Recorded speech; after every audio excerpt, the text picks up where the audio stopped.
Chegamos então à nossa terceira e última videoaula, onde falaremos da gestão dos conflitos. Como é que a gente administra conflitos? Quais são as formas de resolução de conflitos? Primeiro, quando a gente fala em conflito, é importante a gente ter clareza que a gestão, a resolução de conflito, ela é uma tomada de decisão.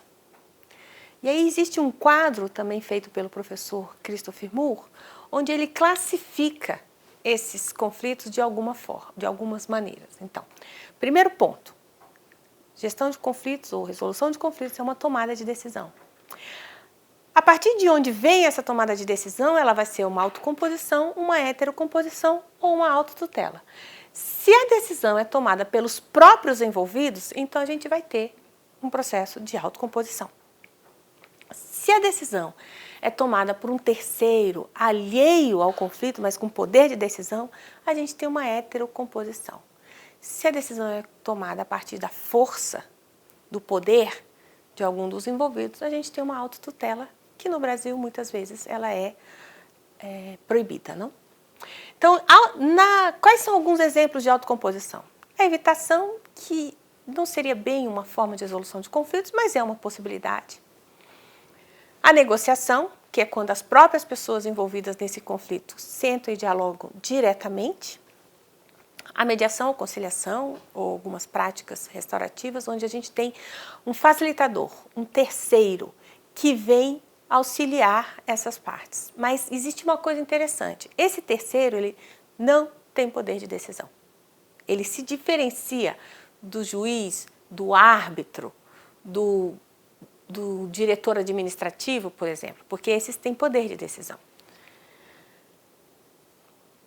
Na heterocomposição, a gente pode ter uma decisão administrativa, como eu falei, o diretor administrativo, ou uma instância administrativa, que alheia ao conflito toma essa decisão. O árbitro, a arbitragem, às vezes as pessoas falam mediação e arbitragem, como se fossem juntos, mas são sistemas diferentes. E decisão judicial é a mais clássica que a gente conhece, está mais familiarizada, né? É um terceiro alheio ao conflito que toma a decisão. E com relação à autotutela, a gente tem a possibilidade de ser legal ou extralegal. Legal, legítima defesa, afastamento do lar. Extralegal são aquelas que o código não permite, não? Quando você usa sua própria força. Então, essas são a autotutela. Existe uma questão importante que é: qual o parâmetro de decisão? Qual o critério de decisão em cada um desses sistemas? Na autocomposição, o critério são os interesses e as necessidades dos envolvidos. Quais são as necessidades dessas pessoas que estão envolvidas nesse conflito? Esse é o nosso trabalho. Descobrir, nas negociações ou nas mediações, descobrir quais são esses interesses, abrir um espaço de diálogo e criar soluções a partir dessas necessidades. Na heterocomposição, é o fato e o direito. Vamos pensar o fato, como a lei diz, e tomar a decisão.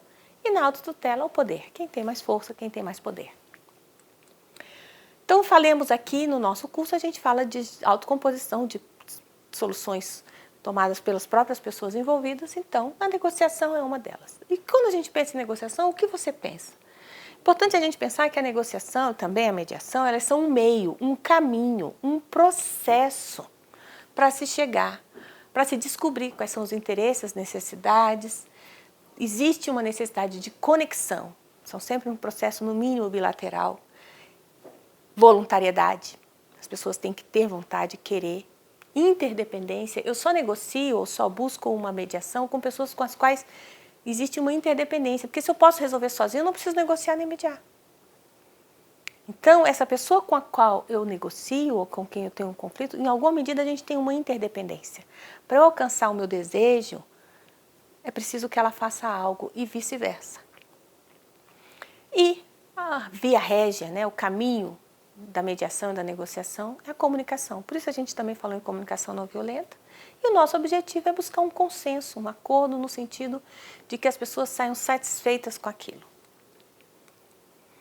Em negociação a gente tem dois modelos. Um por posição, que é aquela: eu quero isso, você quer aquilo. Clássico da compra e venda. eu ofereço 10, você quer 15 e nós vamos discutindo essas questões. Só que discutir posição põe em risco a manutenção dos relacionamentos. Em geral, afasta as pessoas. Quando há muitas pessoas envolvidas num conflito, a discussão por posição é ainda pior. E às vezes a gente pensa que ser gentil é solução, ou então ser mais duro, mais áspero. Gentileza ou aspereza não muda o modelo de negociação por posição. Posição é alguém fala o que quer e a gente começa uma guerra de braços sobre aquilo. Então, em geral, afunila e desgasta relacionamentos. Uma outra possibilidade que é mais adequada para relações continuadas, como são as relações de trabalho, é a negociação por princípios, que aí tem 4 princípios. Primeiro, separe as pessoas do problema. O problema não é a pessoa. Concentre nos interesses e não nas posições. O que a pessoa quer? Por que isso é importante e não o que ela está pedindo? Por exemplo, tem um exemplo clássico da laranja, que são 2 pessoas brigando por uma laranja. Uma quer uma laranja, o outro quer a laranja. Isso é uma decisão por posição. A laranja é minha, a laranja é sua, quem comprou primeiro, é minha, eu tenho mais direito porque eu sou mais antigo, você é mais novo, eu cheguei primeiro. E vira uma discussão. Essa é a posição, a laranja. Aqui a gente tem que descobrir por quê, qual é o interesse por trás dessa laranja. E aí a gente pergunta, qual satisfação essa laranja vai te trazer? E um pode dizer, não, eu quero fazer o bolo, quero a casca para fazer um bolo. O outro, eu quero fazer um suco.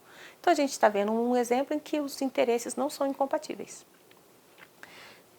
Mas se a gente fica na discussão pelas posições, dificilmente teremos uma solução construtiva. Depois que a gente conhece os interesses, é importante a gente ter opções várias e não apenas uma opção. Várias opções que proporcione ganhos para todos, que atenda aos interesses máximos, o máximo de interesse de todos os envolvidos. E esse, por fim, a gente decidir com base num critério objetivo. Qual critério a gente pode usar? A lei, a antiguidade, a legislação, são possibilidades de critérios. Separar a pessoa do problema. Primeiro, a gente precisa lembrar que negociadores são pessoas. Lidar com o problema e manter uma boa relação com aquela pessoa, uma relação que a gente chama de trabalho, de solução daquele conflito.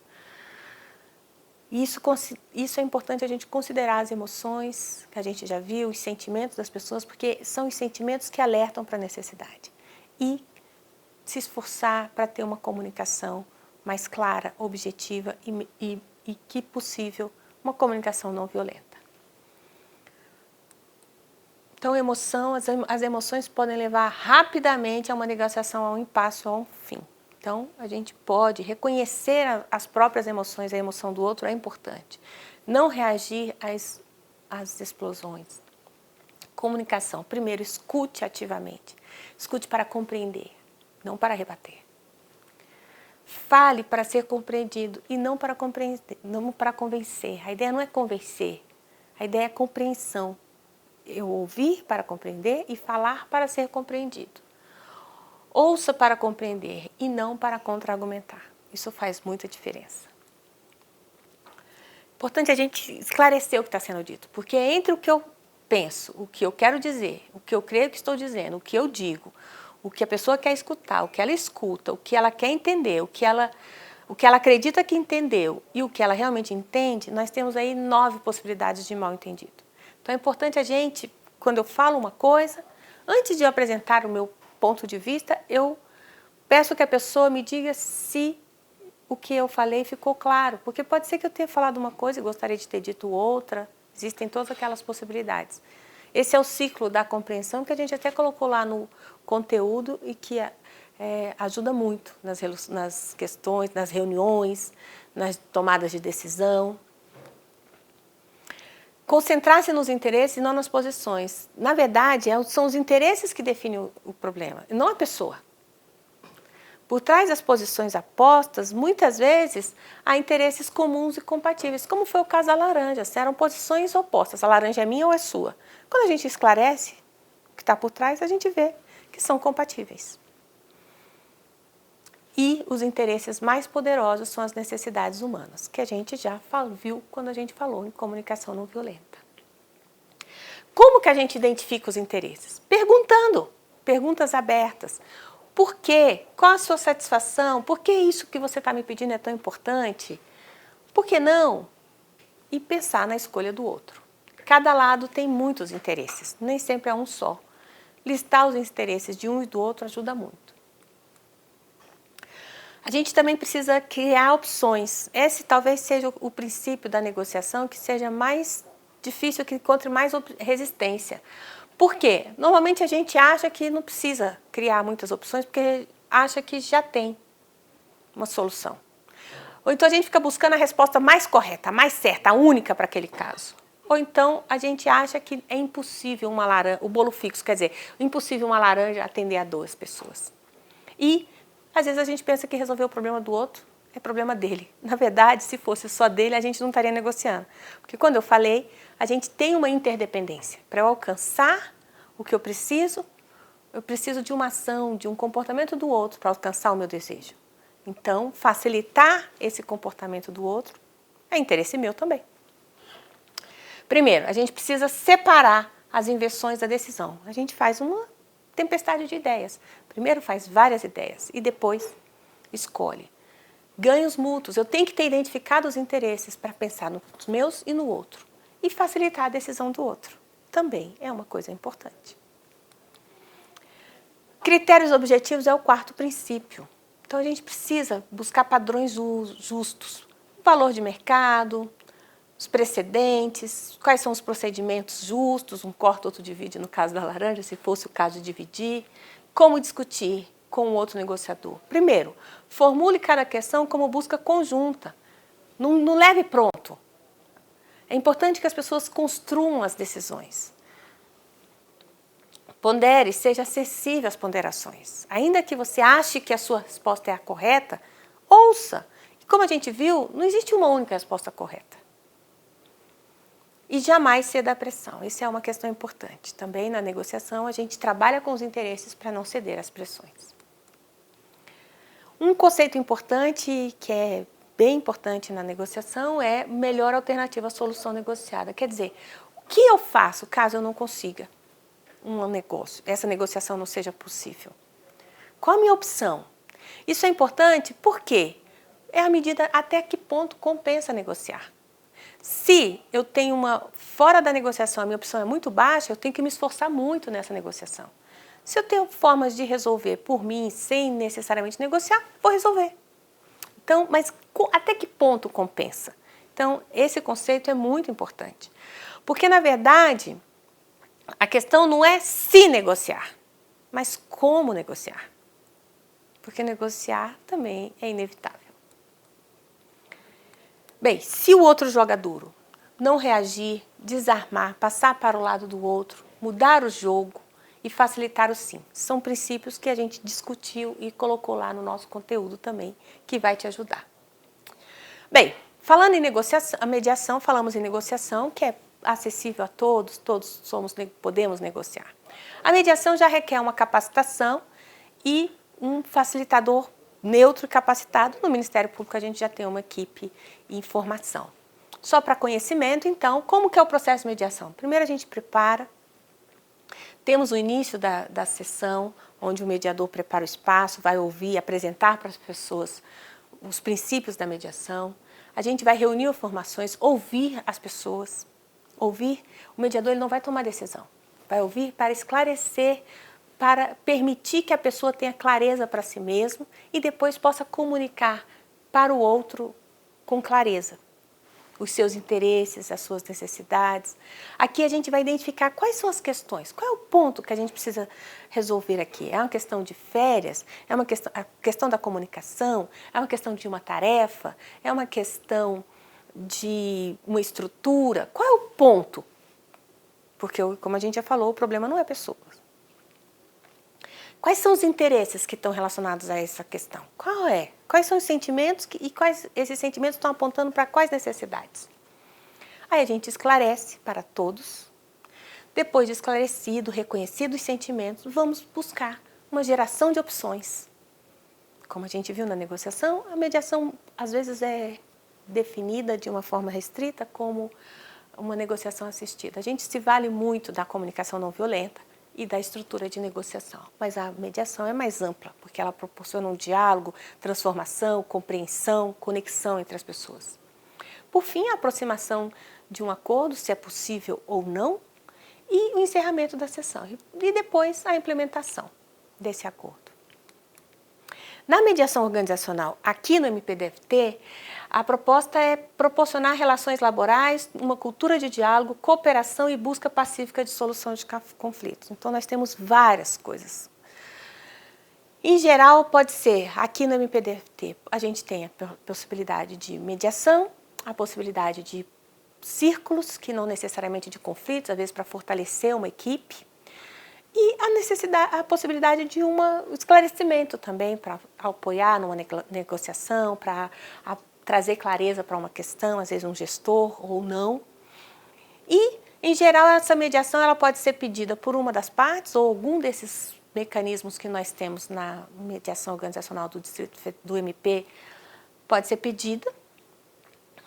Faz parte de um planejamento, pode ser uma coisa mais, uma prevenção, como são os círculos não conflitivos, para fortalecer a equipe, para conversar coletivamente sobre um ponto, para falar sobre a mudança, falar sobre celebração de algum ponto da equipe.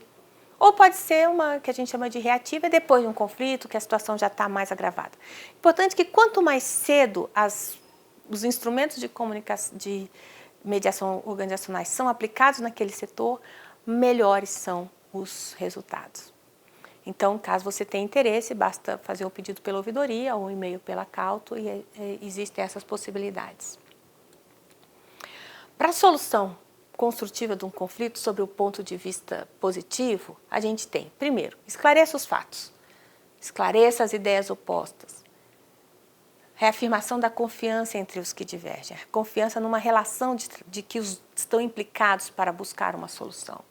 Integração das informações, os raciocínios, muita comunicação, com muita clareza do que está observando, o que está sentindo, o que está necessitando e qual pedido quer fazer. E criação de uma solução que atenda aos interesses e pontos de vista de todos, ou o máximo dos interesses de todos. Não pode ser uma solução que atende só um e nenhum, os interesses de alguns e nenhum interesse dos outros. Esse tipo de solução geralmente traz um desgaste e uma solução destrutiva de conflitos. Quais são os erros mais comuns? Primeiro, acreditar que a sua postura é a correta e que o outro está errado, e que você que está certo, você que tem razão, você é superior, você tem razão. Querer provar que as suas próprias ideias estão corretas. Interpretar a posição do outro como um ataque pessoal. Interpretar que tudo que o outro fala é como se fosse um ataque pessoal. Tornar pessoal a questão. Recusar-se a admitir as próprias falhas nas suas posturas. Fingir ouvir ou fingir só para contra-argumentar. Só para provar que tem razão. Esses são os erros mais comuns na gestão de conflitos. Então, estamos chegando ao final do nosso curso. Espero que tenha sido produtivo, que você tenha tido insights, percepções que possam tornar os conflitos de uma forma mais construtiva. E também, caso tenha interesse, precise ou queira, nós estamos na Cauto disponível para isso e a Secor tem várias ações para criar e fomentar uma cultura positiva de construção de conflitos. Foi uma alegria estar com vocês, a gente se vê no nosso fórum e um bom curso para vocês, felicidade no seu trabalho e que tenhamos soluções de conflitos construtivas aqui no MPDFT. Muito obrigada.